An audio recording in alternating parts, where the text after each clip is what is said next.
నా పుట్టినరోజు ఈ రోజా? Happy birthday. వారానికి ఒకటే రోజు ఇంటికి వస్తున్నావు, మిగతా 5 రోజులు ఎక్కడికి వెళ్తున్నావు చెప్పు. నీ బర్త్డే అని చెప్పలేకపోతున్నావా? నువ్వు సిగ్గుపడుతున్నావు అంటే అర్థమైపోతుంది. కాదు, కేక్ వస్తుందంటే కేక్ లాంటి అమ్మాయి వచ్చిందా? వద్దా బర్త్డే గిఫ్ట్? బర్త్డే పార్టీకి వచ్చి ఆటరండి అమ్మా. ఏమ్మా ఆయన ఎవరో తెలుసా? తెలుసు, మా ఆయన కదా. ఆ? మా ఆయన ఏంటి ఇంతమందా? బర్త్డేకి ఒకలా ఇంకా ఉన్నాయి, ఉండండి రండి. ఏందబ్బా క్రికెట్ టీమ్ లో ఉంది. ఏదో ఫ్యామిలీ ఫోటో దిగడానికి వచ్చినట్టున్నారు. ఓ ఏదో ట్రోఫీ అందుకున్న క్రికెట్ టీమ్ లో ఉంది. మీరేమంటారు? ఎవరితను?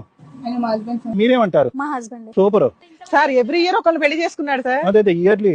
ఈ రోజు బర్త్డే కదా, ఈ రోజు ఏమన్నా ఉందా? ఏంటి మేడం కేక్ కటింగ్ అవ్వలేదు, కూర్చుంది. ఒక్కొక్కరిని ఒక్కొక్క పెళ్లి చేసుకున్నా. ఒక అమ్మాయి స్నాప్చాట్ లో, ఒక అమ్మాయిని వాట్సాప్ లో, ఒక అమ్మాయిని ఇన్స్టాగ్రామ్ లో. అమ్మా నీకున్న ఇంకా రిమైనింగ్ 5 ఫోన్ నెంబర్లు మిగతా వాళ్ళకి తెలియదు కదా. తెలీదు. ఒకరికి తెలిసిన నెంబర్ ఇంకొకరికి తెలియదు. తెలియదు. సో ఫోన్ లో ఉన్న పర్పస్ అది. ఇందాక అన్నట్టుగా సోమవారం, మంగళవారం, బుధవారం అలాగా. ఇప్పుడు ఏం చేస్తాం బాబు ఇంత సైన్యం? సార్ నాకు న్యాయం కావాలి సార్. ఏ న్యాయం? నీకు న్యాయం కావాలా? ఆహా, నీకే న్యాయం కావాలంటే మరి వాళ్ళంతా ఏం కావాలి?